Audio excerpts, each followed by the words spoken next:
Welcome to our live stream of high school sports. Please note that this broadcast is produced by an independent team of sports enthusiasts, and the views, opinions, and commentary expressed are solely those of the commentators and not representative of the schools, teams, or athletes featured.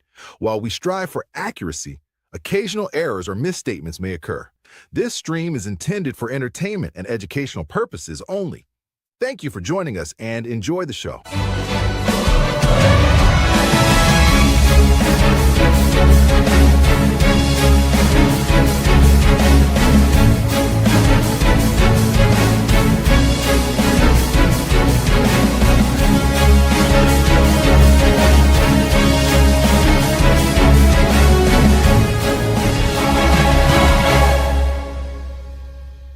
Yeah, come on, let's go. Hey, you ain't never seen nothing like this. Ain't no telling how it might get. It's the hypest right here. High school sports at its finest. So many highlights, you have to rewind it. Hey, Stream City, let me just remind you. The heart of a lion, the team full of fighters. So many stars on the field, it'll blind you. They're giving everything they got till the time's up. Yeah, legends in the making. History is made. We just getting started. You ain't seen a thing. YSN, gotta know the name. They gon' bring the flames, they gon' do their thing. Take it to another level, don't hold back. High school, got a passion and we show that. Got the drive and you know they got the heart. Number one spot for your high school sports. Let's go for the win. Hey. And welcome in, ladies and gentlemen. It is a Thursday, believe it or not, edition of YSN Live. I am your pilot, Mr. DJ Yoakley, just a kid from East Palestine, here with you, back from a unbelievable Wrestling Wednesday. Hey, you and Gary yesterday, by the way, absolutely out of the park. Good night, sweet prince. That thing was gone. You killed it. Great conversation, great interview across the board. Great Wednesday, and a great Wrestling Wednesday. The gentleman that I am alluding to, by the way, is the 8-time best-selling author, the world traveler. Also, don't forget about the Grammy, Emmy Award-winning, and Nobel Peace Prize nominee. Didn't get him last time, but we're going to get back on that horse and ride again. Ladies and gentlemen, give it up for the wheel deal, Anthony Ronald Hartwig. The 2026 is our year. Nobel Peace Prize, we're coming for you. You think? I think so. Word on the street is all you got to do is have somebody else give it to you. I don't know if that's a strategy of yours. I keep my strategy close to the vest. I don't want anyone out there trying to steal it. And then all of a sudden, Scott Resitar or someone out there in the comments gets the Nobel Peace Prize right out from under me because he steals my strategy. Scott Resitar deserves the Nobel Peace Prize. He does. He does. You know what? You can have it, Scott. I mean, in his strategy, no, you don't get it. His strategy is very similar to Colin Resitar's fastball. It is straight right at you, and if you come at it, it's going to leave a mark. Okay, so let's just calm down with that. Hey, Jen Coons is out there. Hey, Jen, great to see you. You deserve the Peace Prize too. Let's not get carried away, okay? Because she still made fun of us for a couple. Matching. We still owe you a matching day, Jen. We might get to it. We might not. It was for matching. It's been a while. It's been a while. It's been a long time. We know you'll be here for a lot when softball season comes up, Jen. We know it. And she'll have an interview, no doubt. Oh, as long as we get to it before other people do. I mean, I love what we do, and there's many interviews, but like I see these interviews, I'm like, that person was on my list to interview. I told you, I was like, guess not. Yes. Throw that pencil right away. Great time on Tuesday with Owen Hill and Logan Sarnas. If you're looking for those interviews, they are up on our YouTube channel as we speak. So if you missed anything from Tuesday's show, they are up, ready to go, and ready for you to dive in and dissect all of that. We had a great night of hoops last night, not only on the network, but all around the area. Anthony, I'm going to walk you through some of the scores from last night. Stop me when you want to talk about some of these teams and what they're doing. Let's start with the boys' side. that had the lesser amount of basketball last night, as the Wednesdays are pretty much dominated by women's sports here in our area, but the boys with a little bit of an appetizer for what's to come on tonight and Friday night. Crestview coming up short against Champion in a 68-62 thriller over in the View. Bloomfield coming up short in a big way against Lordstown. Hey, way to go, Devils. Way to go, Devils. Way to come through in the big 53-16. Lordstown all over Bloomfield. It was, what we got here? Tuscaroras Central Catholic with a 44-41 win over Southern Local. So another big close game from last night.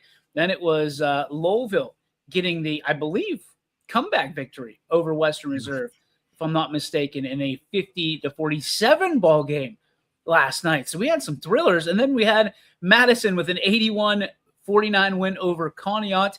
Perry getting through with a 66-50 win over Crestwood. Stand by as I have to move the cursor over and get the final scores for the last two.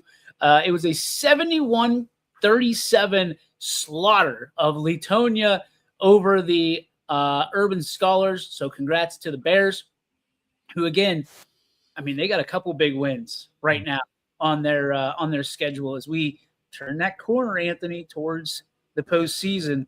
And then last night, as we talked about, a team that we know very well, that has performed very well. Is this score real, by the way? The 179. Oh, okay. The zero was cut off. Massillon 100, Ursuline 79. It looked like it was 79 to 10. I thought Mohawk scored 100. I don't know why they're not. Have you gotten to them yet? That's why I thought you were asking if it was real, because I know Eric Hughes putting the score updates on Tuesday. Actually, it was Tuesday. I was gonna say this is. I don't have the Mohawk up here. I don't think Massillon scored 100 on Ursuline. I mean, that's a lot. I think we might. Let's do it. Can we do a little fact check on that one just to make sure? Let's get. Let me see if that email. No, it was about. I got the stats for the girls on Ursuline, not the boys yet. Do a little fact check, and we can crowdsource this too as well. So if you know what the score was last night, we're supposed to. I have a hard time believe Ursuline lost, number one, by 21 points, and secondly, gave up 100. So we'll see. As we go to the girls' side, it was Sebring with a 43-33 No, that win. is 100. Massillon did score 100, 100-79. Jeez Louise. Wonder how did anybody do wellness check on Logan Sarnas? Oh, God. Logan, you out there, buddy? Let us know. We're going to check on you, pal. Make sure you're all right.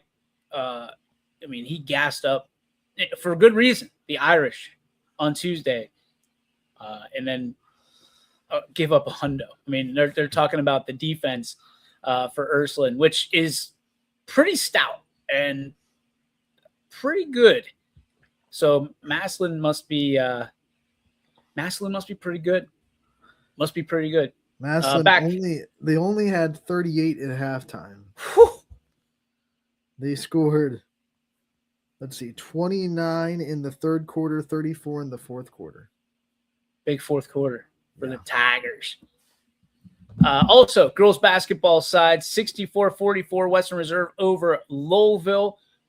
There's a couple games that did not happen. It looks like Brookfield and Southeast did not happen from the looks of it. Right. We'll look over here. We have Struthers, 37, Cardinal Mooney, 32. Jefferson falls short 67-31 to Madison.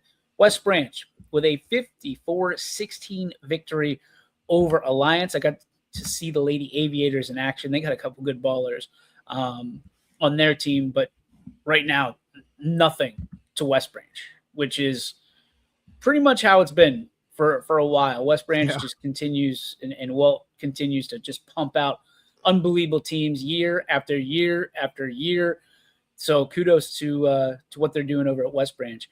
Also, want to keep an eye on Toronto, 58-16 rather, over Wellsville. Last night, Warren JFK with a winner 74 over Lake Center Christian. That one didn't happen. We had Orange coming up short against Hawken 43-22. West Geauga comes up short against Perry. Perry, the Pirates with pardon me, with a 53-37 win over West Geauga. Salem comes up on the there we go. Comes up on the short end of the stick, 43-24. Canfield with a big win over Warren Harding by the final of 42-36. We got Howland with another big win over AAC rival. I always get that.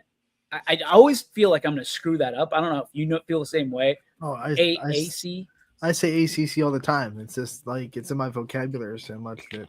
Yeah, I'm sure you more than most, right? That's your kind of spot. You look at again, Howland 51, Borman 39, Lady Tigers with a big dub over their AAC rival, the Lady Spartans. East comes up short against Bedford. Final score there 43-29. Lady Irish of Ursuline with a win over Austintown Fitch 50-45. Good game there. Crestview dominates again against Champion, and it's a 62-26 inverted score final. Again, the Lady Rebels just continue to roll, and we talk about them at length during the beginning of the season, and then we watch them do what they do all season. Anthony, is this another Crestview team that is looking and poised for not only a successful postseason, but perhaps a deep run this year? Yeah, I think they're motivated. Obviously, last year they were so close to a district championship. They fell just short to Canton South in the district championship game in overtime. And you just kind of feel like that sparked a little bit of more of a hunger in this team this year. They seem a little bit more focused on the fine details. Some of these games they're winning by a lot. When you watch the film, yep, they're not just relying on their talent to win. They're doing the small things right too. So I think Crestview kind of learned a couple lessons last year, and that might be gearing them towards a long run. Well, we'll see. Edgewood with a 59-53 win over Conneaut. Jackson Milton with a big win over Camel. Final score there, 52-22. Liberty comes up on the short end of the stick against LeBray, 54-20. And then the last few games here, Louisville with a thriller, 46-44 over Canton Central Catholic. Last night, McDonald with a big win over Waterloo, 50-43. Mineral Ridge dominates Springfield. Final there, 51-29. Newton Falls comes up short to Garrettsville Garfield, one of the last times they will play as conference opponents. Yep. Final there is 47-19. And then finally, last night, it was Maplewood 61 and Pymatuning Valley 18. Rather. So that is that's a look at your scoreboard from last night. You too can go over and check out the daily scores each and every day at ysnlive.com/scores with an S. Scores. That's ysnlive.com/scores. And you can check out all the games that we had across the board and ones that we didn't have, as well as we were kind of woken up to some of those big ones that we had last night. Unbelievable. We had some barn burners last night, and especially on the boys side. We'll start, Champion with a big win. They come in with, I think, 2 wins on the year. So they needed a momentum win on the boys side. And Zach Morris to transfer from Bayside High School. If you get that joke, you grew up in the 90s. But he had a big game along with Braylon Bram. And they kind of have that back and forth win. I think it was tied after 3 quarters. A very good win for the Flashes on the road at Crestview on the boys' side. You go along. We talked about Latonia. They're getting some big wins. They're getting momentum. Any win, it feels like in Latonia is a good one. When you can kind of get the results that back up the hard work. And then obviously Lowville. They had a tough start to the season, and they're starting to put things together really well. You knew they would. Coach Battizi is so good at kind of developing talent and growing kids. He's a very good individual coach when it comes to how players develop under him. So knowing that these kids were going to continually get better as the season goes on, I'm not surprised that Lowville is starting to put things together this season on the boys' side. That's a big win for them against a team in Western Reserve that is second in the MVAC, just behind McDonald. And the Rockets get that comeback victory over the Blue Devils on the road. So that's a big win for Lowville to kind of split that boys-girls doubleheader. On the girls' side, the first thing we have to say is Perry, with the win, are officially CVC champions. They've won the Chagrin Valley Conference, their side of it, I should say, because it's such a big conference. So Perry gets the nets for the championship. I'm sure they'll cut that down the next time they get home, because you don't cut down your opponent's nets on the road, of course. So that was a big win for them to get that championship. Ursuline has won 7 of their last 9 after starting 0-6. So the Ursuline girls are on a tear. They get that comeback victory over Fitch. They were down at halftime. That's a big win for Ursuline. Howland and Boardman both came into that game on the girls' side with 2 wins. So Howland and Boardman both needing to win really badly, and Maya Kabancic leads the Tigers to a big win. I think she finished with a double-double when you look at the stats. I was surprised that Canfield got such a big fight from Warren Harding. I mean, this was a very close game. Canfield's defense does enough to get them through, but this is one of those games where I felt like it was going to happen eventually. Someone was going to give Canfield a fight, and they got one in Warren Harding. They were able to battle through it and stay atop of the AAC with that undefeated conference record. And then the last one I wanted to talk about was the one I was at with Maplewood Pymatuning Valley. This game was 11-9 almost at the end of the first quarter. Pymatuning Valley came out ready to fight. They hit 3 threes in the first quarter for all 9 of their points. But then Claire Urchek, the impressive sophomore and the reigning freshman of the year on the girls' side for YSN, hits a 3 at the end of the first quarter to make it 14-9. And then after, that's all that Maplewood needed. It was like that was the floodgates this opened up after she hit that buzzer beater 3, because the rest of the game was all Maplewood, as you can tell by the score. Pymatuning Valley from that point on only scored 9 points.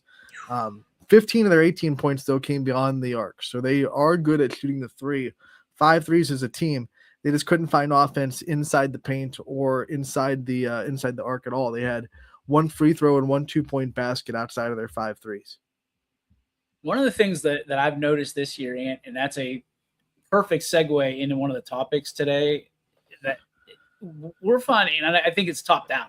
It's professional basketball, whether it's NBA, WNBA, down to college basketball, and it's I don't want to say infected, because that's not the right. It is infiltrated the high school basketball scene, and that is falling in love with the 3-ball and living and dying with the outside shot.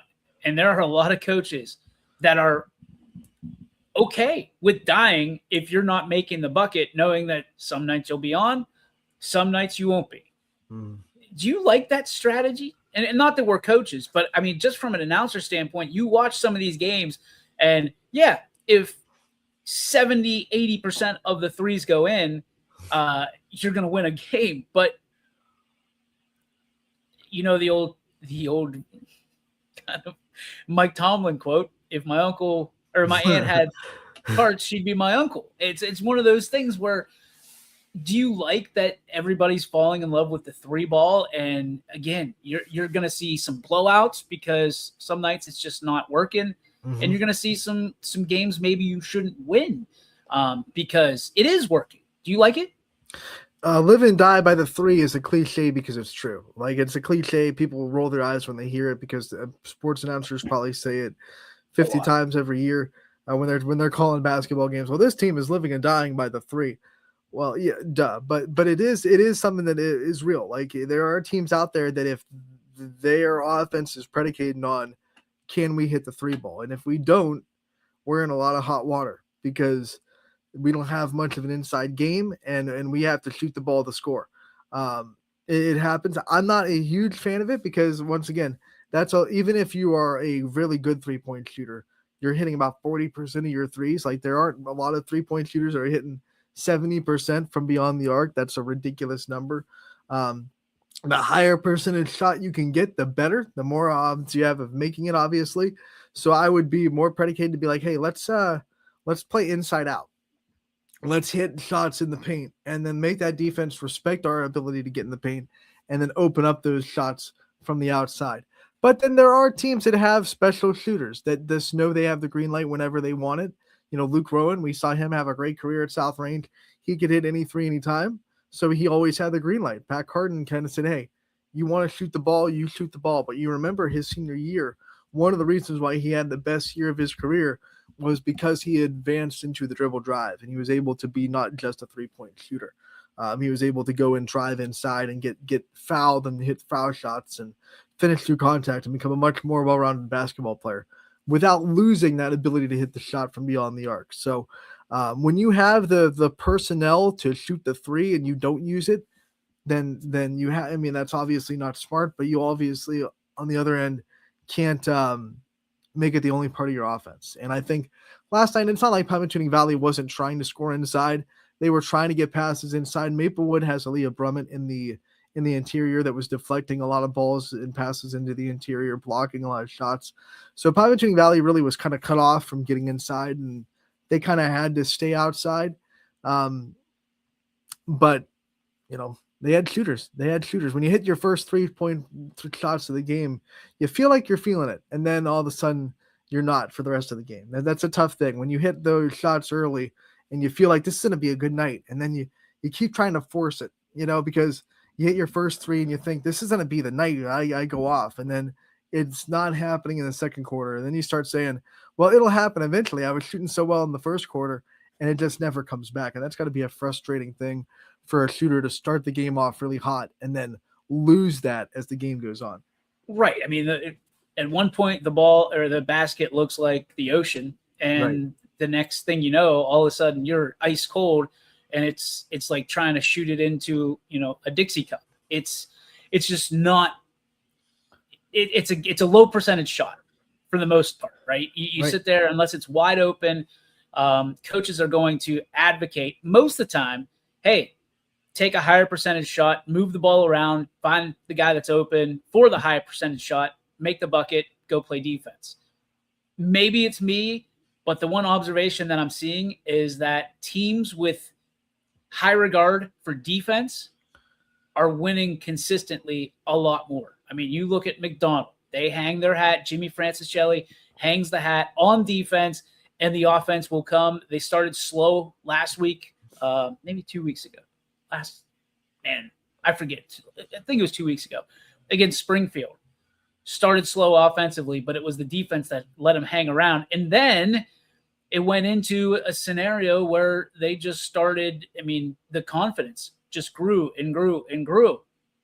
Are we in, I guess, an era that defense isn't looked upon necessarily as much during the regular season as it is during the postseason? Because everybody talks about defense winning championships, but everybody now thinks that they should be 1,000-point scorer, and with less defense means more scoring, and people want to sell tickets.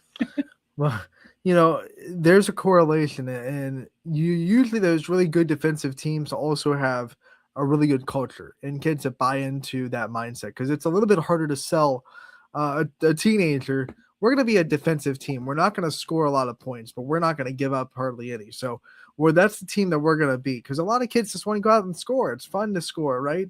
So it's hard to sell that culture of we're going to be a defense first team. If we don't score more than 50, that's okay. We're going to hold this team to 30 below, and we're still going to win games. They're not going to look pretty on the scoreboard. We're not going to be blowing teams out. We're not going to be scoring 70 plus, but we're going to win games. That's hard to sell unless you have a really good culture of leadership, accountability, and people that buy into that.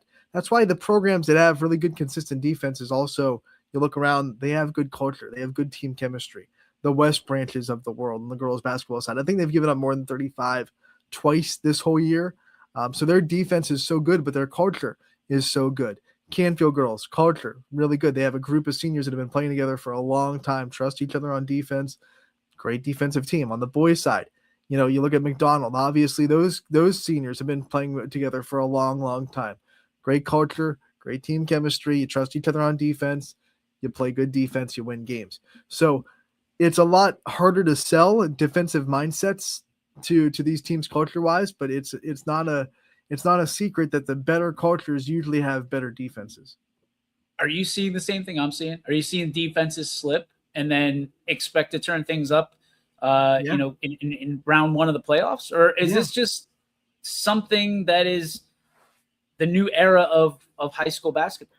Look, I mean, this obviously Ursuline gave up 100 last night. That's not going to happen to them often. They do have good defensive players, but one of my worries for them watching the scores pop up, especially the first couple weeks of the season, was every game Ursuline was winning on the boys' side were kind of shootouts where they were good scoring 76 and it was like 76-70, and they'd win 84-62, and it's like eventually those teams are going to be able to run with you and play offense with you.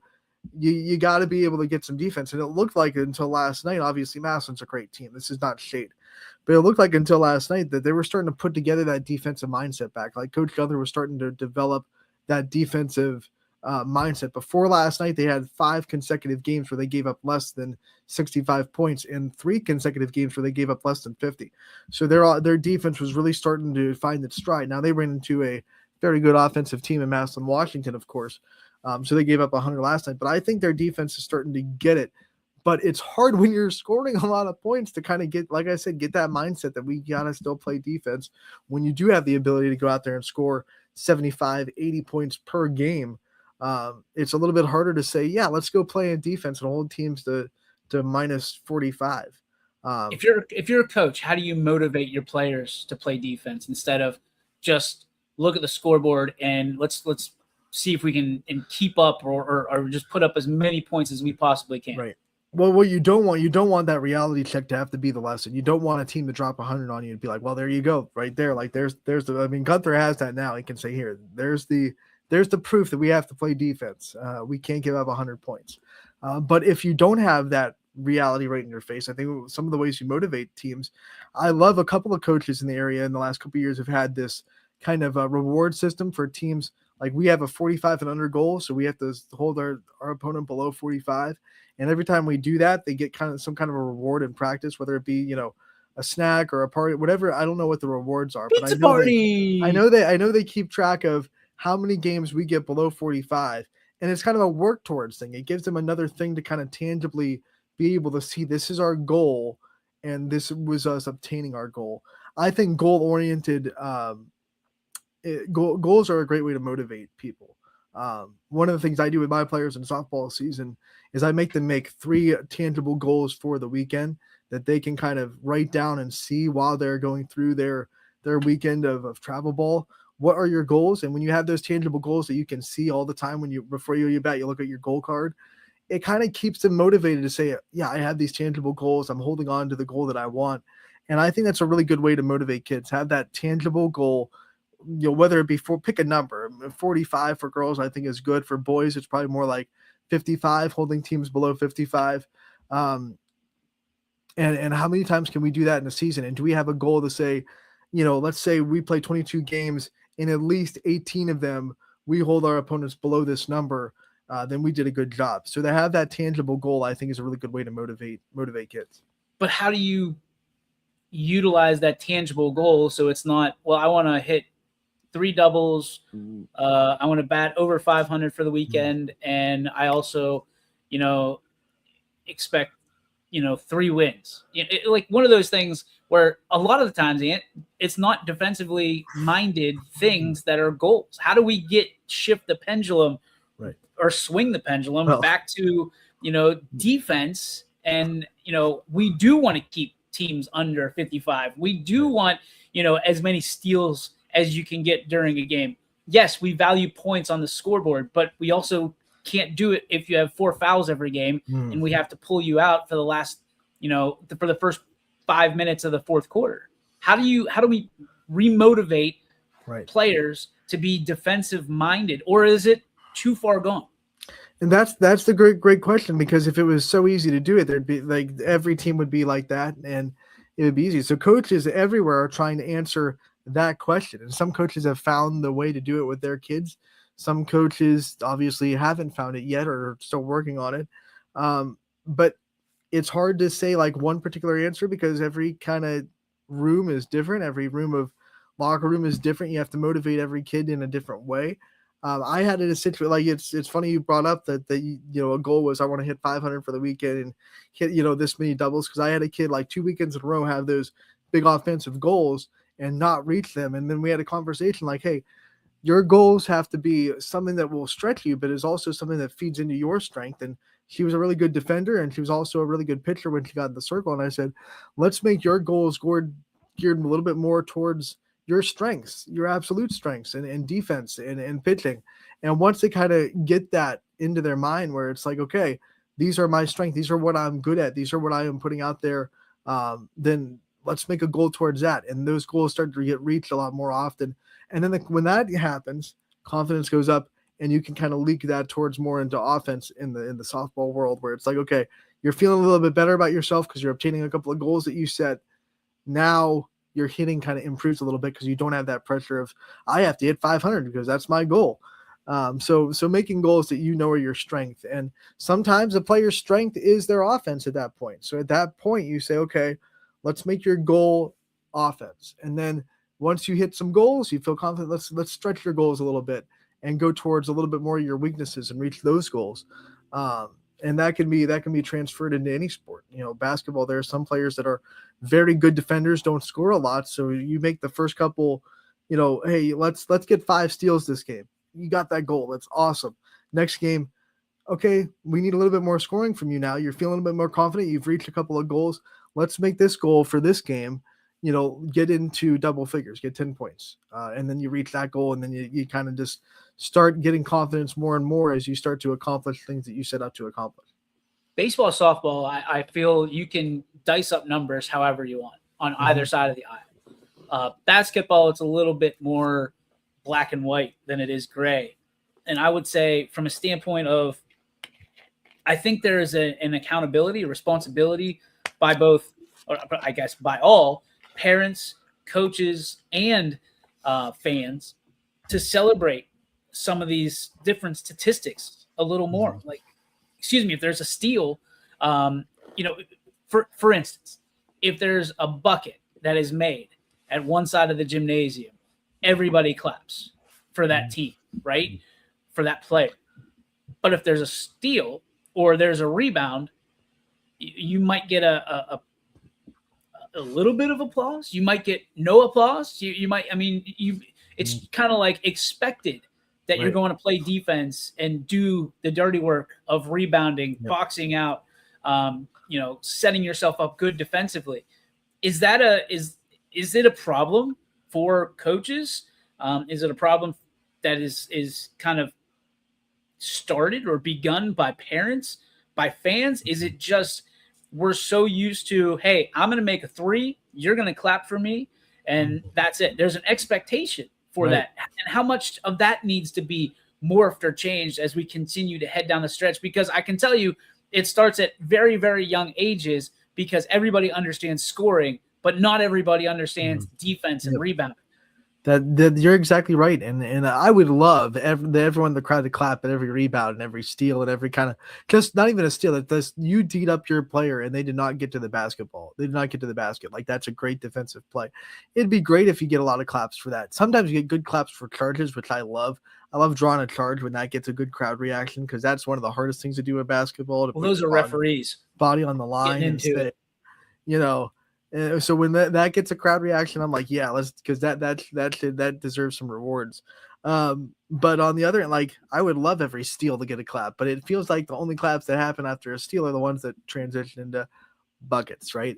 That's the way it's always been. I think sports fans have always been the ones that, that's why they always say that it's another cliche that the stats get the headlines, the scores get the headlines, because people are drawn towards scoring. People are drawn towards that bucket. When you look at the highlights after the game on SportsCenter, whether it be college or pro, they're not showing the big steals or the big rebounds. They're showing the dunks, the threes, the scoring.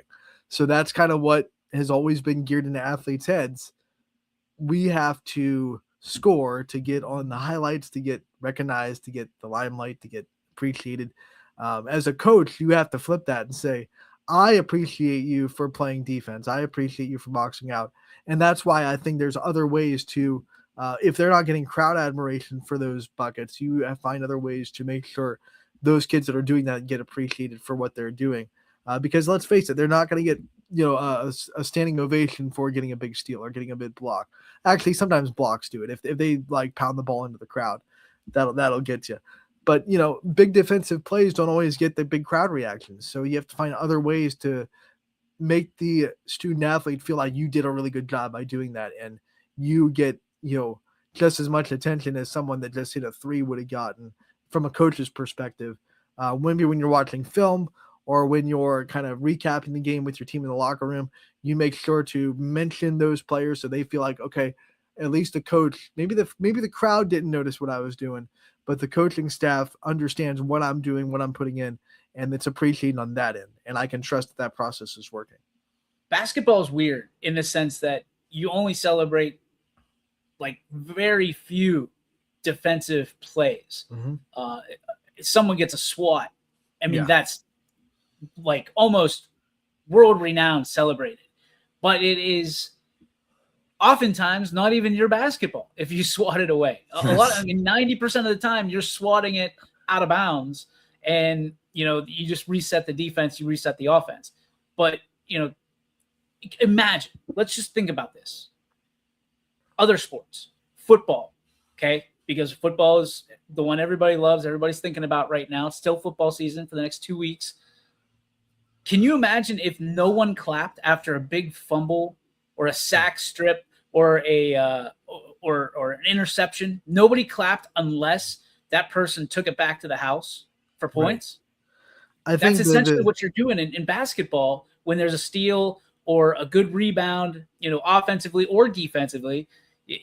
You're waiting to see what it materializes to, or if it materializes at all. And if it doesn't, not that boo-hoo for the players, it's like it's not appreciated in that particular context if it doesn't end up in 2 or 3. The equivalent for football would be like, hey, if an offensive lineman does his job and blocks a really good defender and doesn't let him get to the quarterback, that's, hey, the play worked. Okay, cool. But maybe it's an incomplete pass. The wide receiver drops it. That's what gets shown. But like, hey, I blocked this like 5-star defensive lineman, didn't let him get to our quarterback at all, put him on the ground. But because the pass was dropped, it's an unsuccessful play, and no one really talks about the fact that I did my job. And then like for just normal tackles, like a great open field tackle that keeps a guy from breaking one, and maybe you're the only line of defense between him and a first down. That usually doesn't get the big ovation, but that's still a really good defensive play. So there's still probably, in every sport, there's little things that you can do that don't get the admiration from maybe the outside, the fans, the highlights, the media, but they're still like, you need them to be done, and they should get recognized by the internal coaching staff and the other players on the team. Like, man, you're doing your job. See, that's interesting because there's a little bit more to what you said that you can kind of pull out and say, okay, it's very similar to players that are game-changing, just almost game-wrecking players. And right. If a player is really good on defense, no matter what the sport it is, you're going to try to avoid them on offense at all costs because they're going to blow up the game. They're going to take you out of your game plan, and you're just going to incorporate them. That's why, and I know this is an easy reference for me, but you sit there and everybody wants to trade TJ Watt right now because he wasn't this, all-world Pro Bowl / defensive player of the year / but I think some number like 70% of the plays went away from him. Yep. I mean, that causes an opportunity for the other side of the defense. And it's the same in basketball. If you have someone who is really good at shooting the ball defensively, you are probably going to be face guarded. You know what I mean? And that starts at a very young age because a lot of times those players can't deal with being face guarded. They can't deal with that close proximity on defense, and you're going to disrupt them. But on the other side, the flip side of that coin, if there is a really good defender, you're not going to go over their way. Even if it goes to your strengths on that side of the floor, right. You're going to have your offensive players stay as far away from them as possible because you want them to score. You want it to come down your best offense against their best defense, who's going to win, even if they're on opposite ends of the floor, because if the defense wins consistently, that's going to affect the offense more significantly and probably more times than the offense is going to disrupt the defense, right or wrong. Right. Absolutely. Like no one said, hey, let's run at Ray Lewis. No one said, hey, let's throw let's throw in the direction of Deion Sanders back in the 90s. Let's just throw his way. Let's see if we can get a ball over him. Unless we're going to pick on Deion Sanders. Yeah. We're going to pick on it didn't happen. But on the caveat, Deion Sanders and then these great cornerbacks are usually marked with the other team's best receivers. So it's like, if we don't, we can't go to our best guy. We have to go to our secondary I'll throw guy. it on Deion right now. He's got like 4 toes. I can spin it. Hey, if the Broncos are still looking, I know they got Jarrett Stidham, but I think I can do just over as the well. mountains. Over them, their mountains. Over them, their mountains. Uncle Rico. Who are you rooting for, Anthony? Like, I'm having the toughest time trying to stay involved in the National Football League for this week. It is one of my favorite weekends of the year. There's essentially 2 Super Bowls going on. But I don't know for the life of me who I'm like. I have to have a cheering interest, right? I don't think there's a matchup that could happen that's never happened before in the Super Bowl, because I think the Broncos played the Rams back in the like John Elway days. And obviously, we know the Patriots played the Seahawks. Patriots have played the Rams, and the Broncos have played. Broncos played. So usually, I like when it's like there's a new matchup, like a new matchup. Yeah, that was John Elway's first win, but I think he played the Redskins. But I think there was a year like maybe his first. Whoa! The Washington football team. Back then, it was still the Redskins when they played. We don't need to be canceled, Anthony. Historical accuracy. I think I could be wrong. I could be way off, but I feel like maybe his first Super Bowl, maybe he played the Cowboys. Maybe I'm wrong. How many Super Bowls did John Elway go to? He went to a bunch before he won his first. No I think way. He went to 3 or 4 because he lost twice to Washington. I think he lost to I think he went to 3 before he beat the Packers, and then he won 2 in a row. So I think he went to 5 total. This one's for John. That's why it was like because he finally got the win in the Super Bowl, and then got the next one the next year against the Falcons.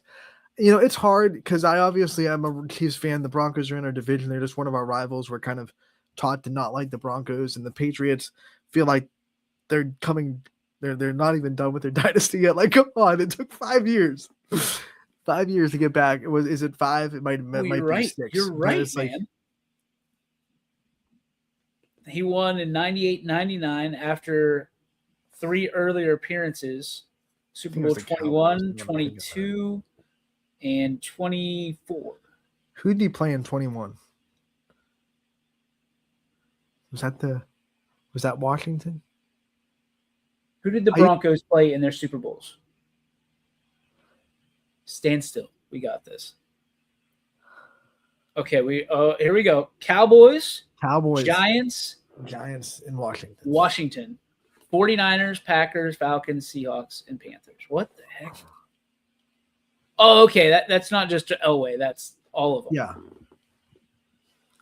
So Elway lost to the Giants, Washington, and 49ers before he beat the Packers. But the Broncos also went to 21 before John Elway was there. Which one's the one that the Browns should have been in? That was the Broncos' first one, I think. Or maybe the second, because John Elway still played. So maybe it was 22 when the Broncos played the Giants. Because that was the drive. Oh, poor 21 was the Giants. 22 was Washington. 49ers were 24. Those were back-to-back years they beat the Browns. So, well, the drive that was long. So those 2 years were both Broncos Browns. First it was the drive, then it was the fumble in back-to-back years. The Giants won. Okay. So, thanks, Bobby. Bobby. See, I don't know, man. I like Mike Vrabel. I'm kind of rooting for the Broncos and Seahawks. Seahawks for sure, because I want Mike Swinehart to get a win. I would love to see the Seahawks in there. It wouldn't make me upset if the Seahawks won. Like the Seahawks they have what, one Super Bowl? Should have two. Yeah, should have two. One Super Bowl should have two. Dang it, man! I have the hardest time not rooting for Mike Vrabel. Obviously it's going to be fun. It's also good to see, like, if a team loses their starting quarterback and everyone is saying there's no way they're going to win, it'd be a good story if Stidham comes out and just plays really well and gets them a win and gets them into the Super Bowl after their starter got hurt. And then Bo Nix gets traded to Pittsburgh. That's what should happen. Stidham balls out, throws like 6 touchdowns in the Super Bowl. They're like, well, we better keep him. Bo, you're gone. I need my Rams to win, says Sean Elwood. Yeah, Sean's a Rams fan. So is Noah Doty, by the way. Yeah, you're right. So no matter what, on the NFC side, we have some YSN people that'll be happy. That's good. I know Fred Moots is out there rooting hard for the Broncos. My dear friend and Ty Bartel's a Patriots fan, so yeah. Man. I don't think we have anyone in the YSN employee catalog that's a Broncos fan.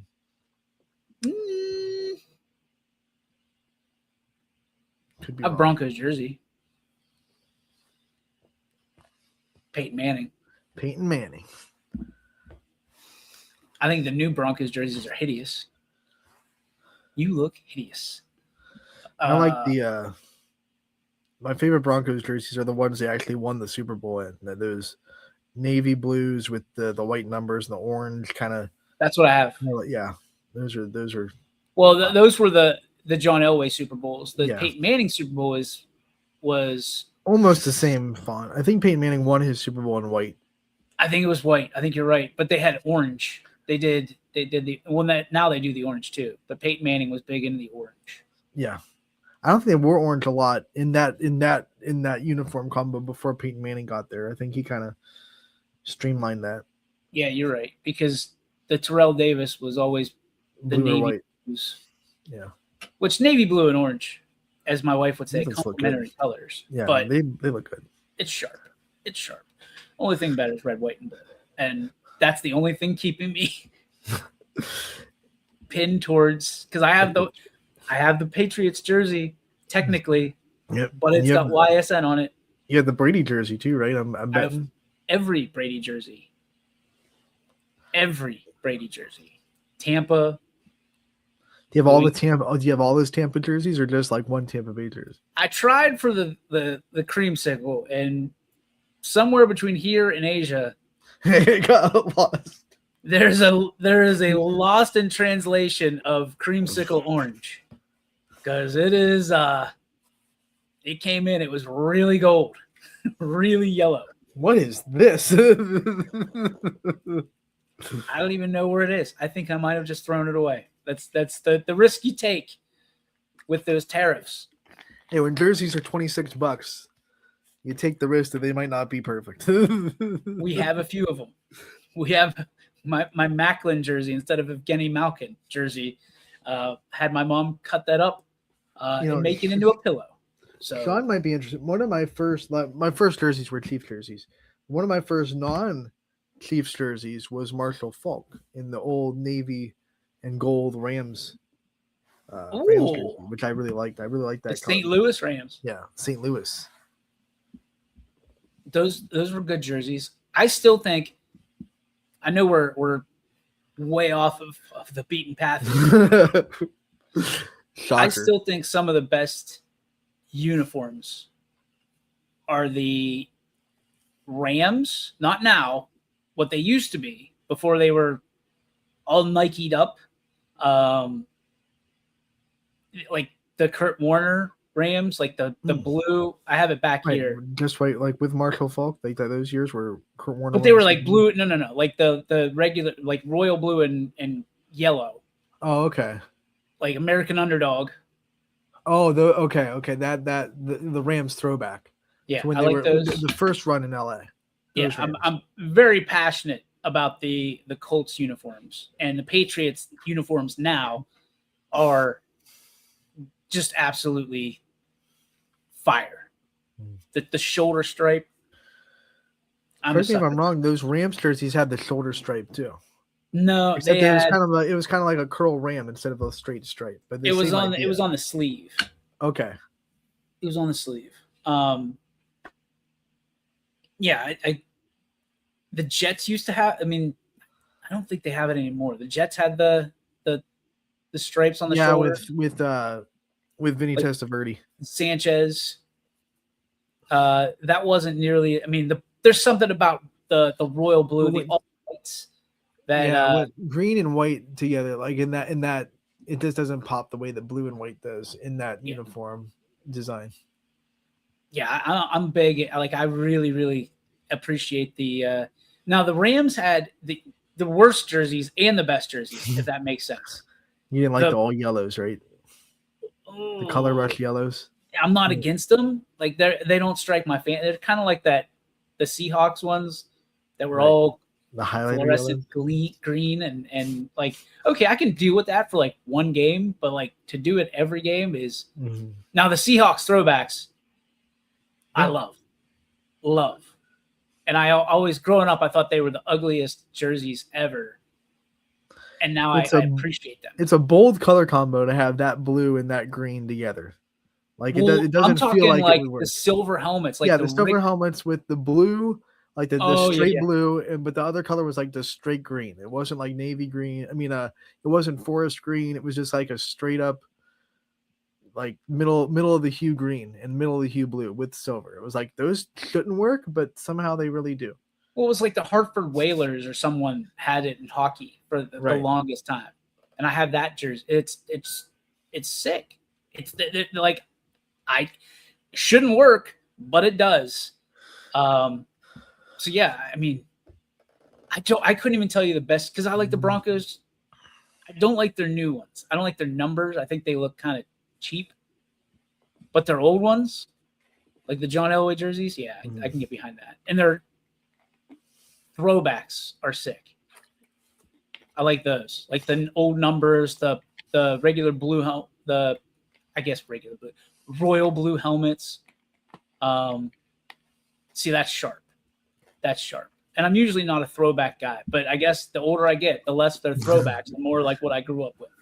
So, what do you say? My first jersey was a James Laurinaitis. Ooh. Whew. Okay. I see you, Sean. Wow. My first jersey, I still have it. It's still in my closet. I kept it. I got it in 7th grade. It was Cordell Stewart. And I wore it probably 4 days out of the 5-day school week. Mm-hmm. I couldn't not. I loved it that much. Still love it. Hard to believe I fit into it better now than I did probably when I was a kid. But that's what happens when you don't have a whole lot of money and your parents buy it big so that way you can grow into it. Yep. My big one was Marcus Allen back in the 90s. So interesting. Top jersey right now? Pick one. Top jersey? You mean like the top jersey I have? No, like jersey that maybe you don't have it personally, but if someone gave it to you or gifted it to you, you wouldn't be against it. Can't be your team. So it's okay. I have plenty of my teams. Sure do. I was looking through college baseball jerseys on DHgate the other day. I know it's crazy. Coastal Carolina. I know this is crazy. Everyone's like, "Oh my God, what's he doing?" They have some slick teal and black jerseys that just pop, man. Yep, just pop. Those were the ones I was like, man. Next time I get some jerseys, I might put that in my cart. Oh, Coastal Carolina, the Chanticleers. Now, you don't put your own name on the back of your jersey, do you? I do. All the time. I have one with the Chiefs and one with the Royals, and that's like if it's my team, yes. I don't just do that with random teams, though. Yeah, who does that with random teams? I have a Florida Seminoles jersey in the closet. Ooh. The black ones. Remember the tribal uniforms that they bust out? Oh, man. 31, Yoakley, Yeah. all laced up and ready to go. Never been Only- worn. I think I wore it once. And that was pretty much it. And then I think Jameson stole some crab legs, and that was it. Well, I can't wear that anymore. People are judging me, and I didn't even steal any crab legs. What about baseball? I mean, other than Coastal Carolina, who would you go with? Baseball. In the MLB, one that I don't have that I kind of like. I like the Brewers jerseys. Which ones? The dark blue ones. Yep. I think they look fire. McDonald had those. Yeah. Those are lights out. Don't know really who I would get necessarily, as far as I haven't thought deeply enough to be like, I want this guy's jersey. Old school Rowdy Tellez. Ooh. Extra large. I also am a fan of like the Reds jerseys, the red with the C on the chest. The pinstripe one? Yeah, no, the dark the Reds. I don't know if they have pinstripes, but I've always They just been that logo with the Reds in the middle, kind of like that. Plus, Cincinnati, you can rep Ohio a little bit without going inside your division. I don't like getting division rival jerseys. I just don't. Probably won't. Yeah, won't me ever get neither. a Tigers, White Sox, or Guardians jersey in anytime soon. I have Guardians jerseys. But you're not in their division. No, which is why I would never get a Reds jersey. Also because I hate the Reds. But I do appreciate their logo. Why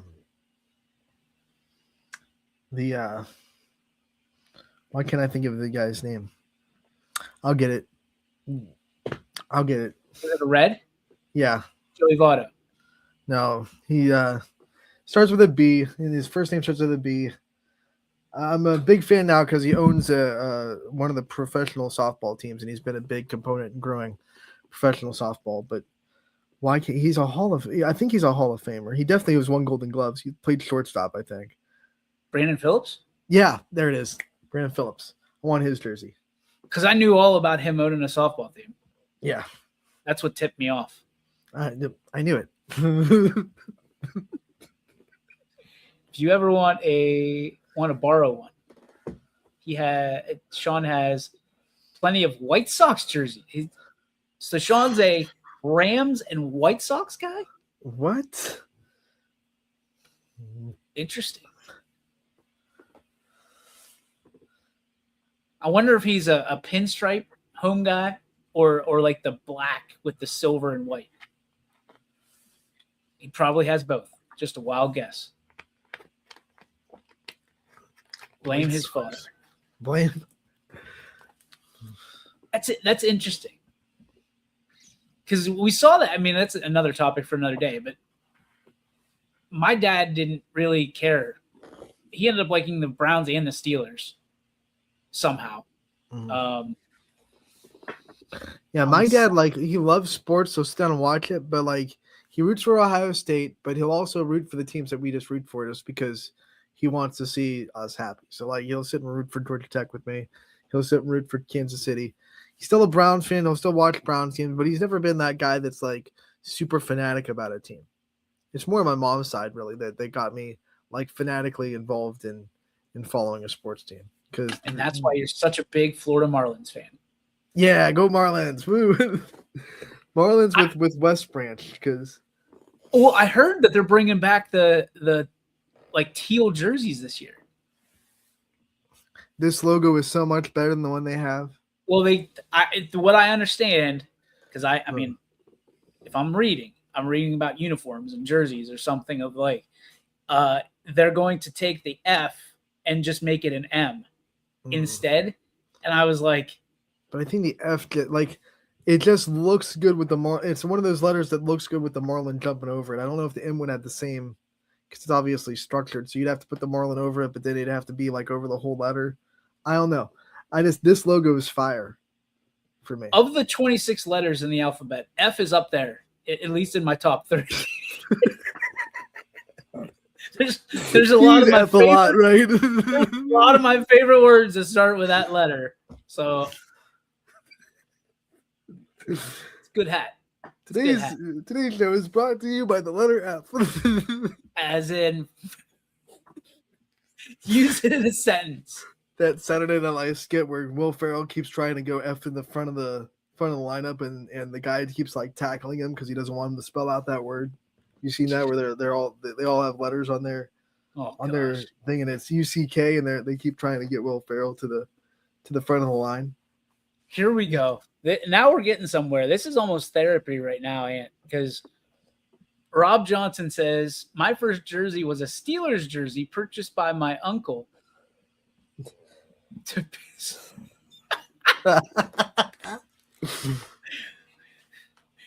And Rob, how does that make you feel? How does that make you feel? Who was it, Rob? Oh, man. Whose jersey Rob, you get? I'm not looking in case he pops it up there. So this would have been when Rob was young. So I'm going to guess it was a Mean Joe Green jersey. Or Bradshaw. I'm going to go Joe Green. Give me the dark horse. Give me Linda Swan. Big 8-8. What? It's That's hilarious. not an answer. That's not an answer, Rob. You gotta give us an answer, buddy. We're waiting. Oh, it's Swan! One. Let's go. Dang. What a guess. What a pull by Anthony Hartwig. Nice job.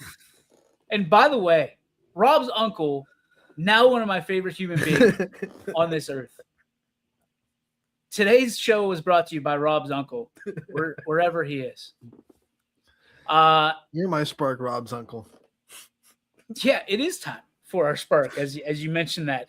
And it is brought to you thanks to our friends at Joe Dickey Electric. They are everything electrical. And just like YSN, they're available 24/7, 365 at DickeyElectric.com.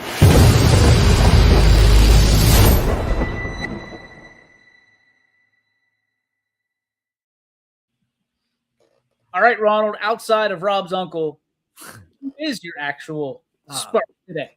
In all seriousness, I want to give some good vibes out to the Lakeview community. I know they're dealing with some tragic news right now. I will have them tonight at South Range, so I wanted to take the time to say that we are thinking about Lakeview, and we know that they have a student that in the middle school that's going through some tough stuff, and we want to make sure that we're lifting that community up as much as we can. Prayers up for Jackson, his family, all his friends, everything that goes along with it. And if you know something that is needed, please let us know so we can either help and or pass along the word to make sure that they get what they need. Certainly. Hey, well done. Nice job. That's a great spark. That's why we do what we do. On my side of it, boy, some interesting decisions are going to have to be made over the next 24 to 48 hours when it comes to cancellations of games, of plans, of all that stuff. Because, Anthony, the big one's coming. The big ones are coming, and it's coming big. It's never been bigger.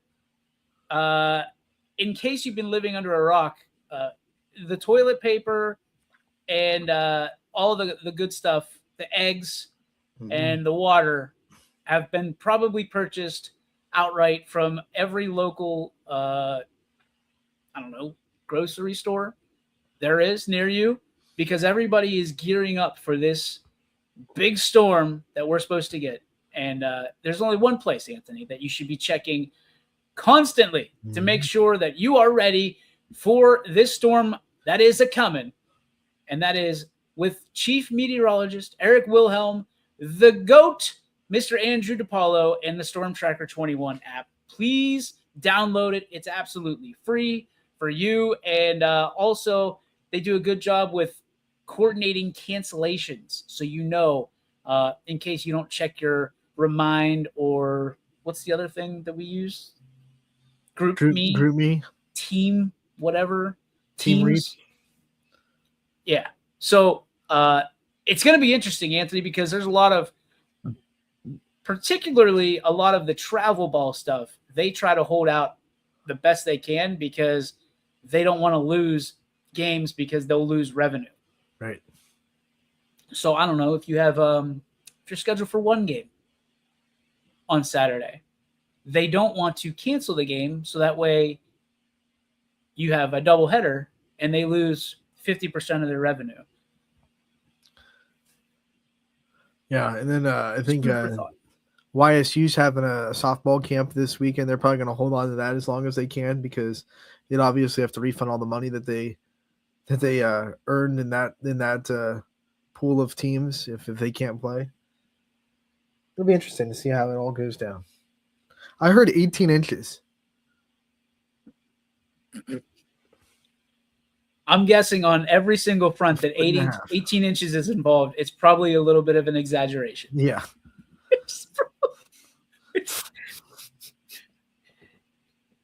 I didn't say it. She said it. Snowmageddon is coming, says Rob. It's winter. Do you remember the one from like 2009? Yeah. February 2000. It was my birthday, actually. I had a beagle, and I remember like him going into the snow and then just disappearing. Like you couldn't. It was just a leash, like as if I was fishing in an ocean. That was one of the most memorable ones of my entire life, and nobody saw it coming. This one, everybody sees it coming. I wonder if it's just going to be some, 3-inch, like, oh, here it is. Enough to still go golfing. You can still find your golf ball. Hang on a second. Yeah, I got it. I got it, Frank. It's right over here. I don't know. I just don't know. We have the best meteorologists in the world here at WFMJ and Storm Tracker 21. I believe them. It's coming. They're making posts about it. I'm kind of obsessed with it right now as a parent. Just like, okay, you know how hard it is? Not because you just go, hey, we're not going. It's not worth it. It's right. You're going to stay inside and have a cup of hot cocoa with your family. That's how it's going to go. But everybody's like, what are you going to do with all that toilet paper that you just racked up? You have to poop that much. It's incredible. Cheer camps. Never cancel. They take it seriously there. We're cheering today. It's 21 inches. We're still cheering. You said 18 inches is what you're hearing to be expected. I heard 18. Here. Yeah. Now, even the best meteorologists, it's still an estimated guess. There's never a surefire thing when it comes to weather. That's the game they play. But we'll see. What a life. What a life they live. They can dance in the fire and never get burned. You moved it. The wind level shifted it a little bit. I mean, it's incredible. Good for them, man. This high pressure system here just didn't move the way we thought it would. When I grow up, I want to be a weather guy. I think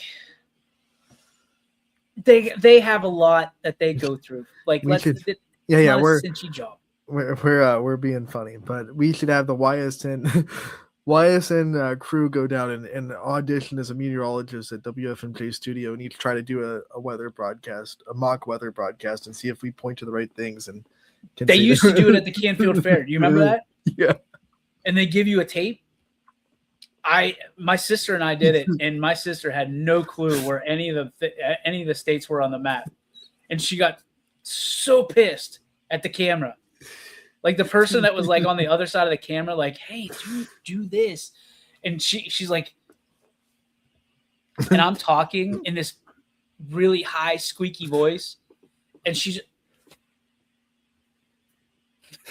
like so mad at the person trying to help her out. And meanwhile, I'm sweating bullets with my bowl cut, like trying to make it through this forecast. Like I'm auditioning the CBS or NBC nightly news. If I nail this, Lester Holt's going to see this. Tom Yamas, I'm on your radar.